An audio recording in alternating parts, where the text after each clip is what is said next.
Thank you, Dr. Dworkin. And if there are no more questions, we would like to continue with Dr. Luigi Corvaglia, board member of European Federation of Centers of Research and Information on Cults and Sects, co-chair of Legal Medicine and Criminology, University of Salento. He will give us a report entitled From Hypocrisy to Geopolitics, the liberal argument of cult apologists, the instrumental use of the concept of free choice, convergences between cult apologists and geopolitics. Thank you. Yeah, hypocrisy is the word. I know Jerry, my friend Jerry Armstrong, will talk about it. Yeah, hypocrisy is the word. 5 years ago, I was threatened with a libel action, an action for defamation, by a board member of an association called European Federation for Freedom of Belief, FOB, FOB, an organization that aims to defend religious freedom. The reason for that complaint was because I had stated in an interview that that federation was made up of members of controversial organizations such as Scientology, Misa Yoga, and so on. This would be detrimental to the reputation of the federation. Since this gentleman was a leading figure in the Church of Scientology in Italy, it seemed paradoxical to me. In fact, I don't think you can deny the assertion that Scientology is a controversial organization, to say the least. I replied publicly that if being part of even controversial organization is the right that the FOB defends to the hilt, why should stating that FOB members are part of those organizations be the magic? A curious twist of logic that can only be explained by the full board's fear that this might cast doubt on the real goals of the federation. The assumption of a conflict of interest hidden behind the lofty goals is not unreasonable if we consider that the first cult apologist organization in the 70s was called Alliance for Religious Freedom and was founded by the most infamous cult leaders of that time.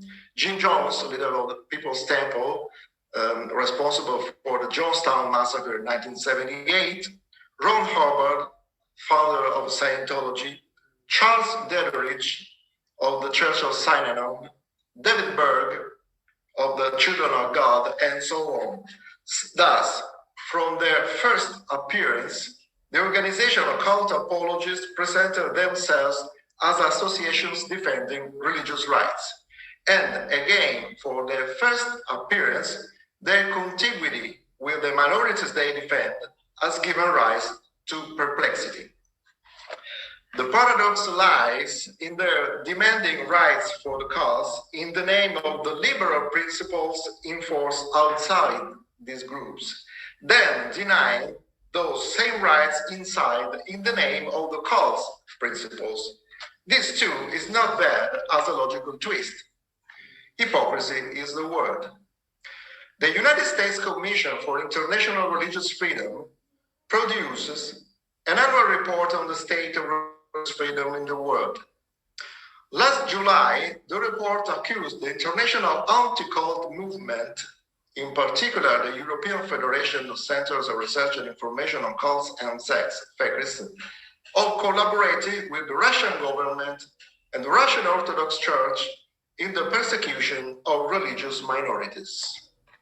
The report was taken up and circulated with ill-concealed euphoria by many international websites, starting with those of Scientology and Soteria International, an organization linked to the Misa Yoga of the Romanian guru Gregorian Bivolaru, currently on the Europol's most wanted list for human trafficking and sexual abuse. His organization is member of that FOB that wanted to sue me.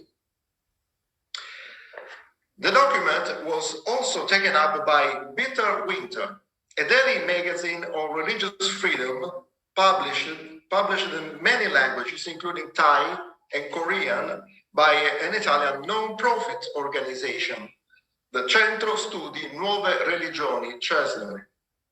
This extraordinarily well-organized magazine is the main source of popular information in the West on the terrible persecution allegedly suffered in China by the Church of Almighty God, also known as the Eastern Lightning, a movement which worships a Chinese girl as the reincarnation of Jesus Christ. These persecutions are said to include the harvest of organs from believers. This magazine seems to be able to access an unusual amount of information from that closed country. The Church of Almighty God is characterized by an intense movies, songs, ballads, musicals, and various shows in staggering quantities and of excellent performance quality. Such a quantity of artistic material is translated into almost all the languages of the world, in which it is dubbed with equal professionalism. This is a huge commitment of people such as directors, actors, scriptwriters, authors, dancers, choreographers, costume designers, singers, translators, dubbers, cameramen, editors, etc. We don't know where the Church of Almighty God finds the money. But we do know two things. The first one is that another Chinese group, another Chinese spiritual movement called Falun Gong has an ambiguous relationship with the US administration. The New York Times, for example, showed that the cult newspaper, the Epoch Times, has used aggressive misinformation to create an anti-China, pro-Trump media empire. 10 years ago, again, the New York Times also uncovered $1.5 million in funding from the US State Department to the Global Internet Freedom Consortium, based in the US but linked to the Falun Gong spiritual movement. The second thing we know is that the US Commission for International Religious Freedom is not an international body. It is not neutral, and after all, it is not even a body of the US administration. It's just a US bipartisan commission composed of only 9 members, many of them expressions of religious organizations, mainly Protestant, far from ecumenical or open to civil rights. Religious organizations that we could call extremist. Some even call them hate groups.